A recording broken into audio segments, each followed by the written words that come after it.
হারুনুর রশিদও মাঝে মধ্যে বহলুলের সাথেও মজাক করতেন। একবার রাস্তা চলতেছেন হারুন, বহলুল মজজুবের সাথে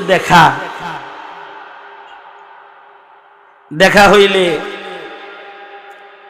হারুনুর রশিদ বলে কি, এই বহলুল, এই নাও লাঠি, এই লাঠিটা তোমার চাইতে কোনো বড় বেকুব যদি পাও তারে হাদিয়ে দিয়ে দিও। কি বলছে? হ্যাঁ, এই লাঠিটা তোমারে হাদিয়ে দিলাম আমি, আর তুমি যদি জমিনের উপরে তোমার চাইতেও কোনো বড় বেকুব পাও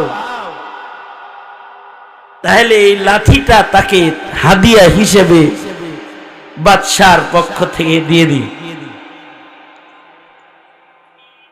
বহলুলও লাঠি পাল্টেছে। অনেকদিন পরে বাদশাহ হারুন কিছুদিনের সফরে যাবে, দূরে যাবে আর কি, মনে করেন ঢাকার থেকে কক্সবাজার যাইব। কক্সবাজার যাও না তোমরা? হ্যাঁ, অথবা ঘুরতে যাইব রাঙ্গামাটি, 7 দিন আগের থেকে কাপড় রেডি, 7 দিন আগের থেকে তার সুটকেস রেডি, কোন জুতা পায়ে দিব তা রেডি, কোন জামা গায়ে দিয়া যাইব তা রেডি। হারুনও যেহেতু সফরে যাবে বাদশাহ, তো সে তার মাল সামান 3 দিন আগের থেকে রেডি করতেছে।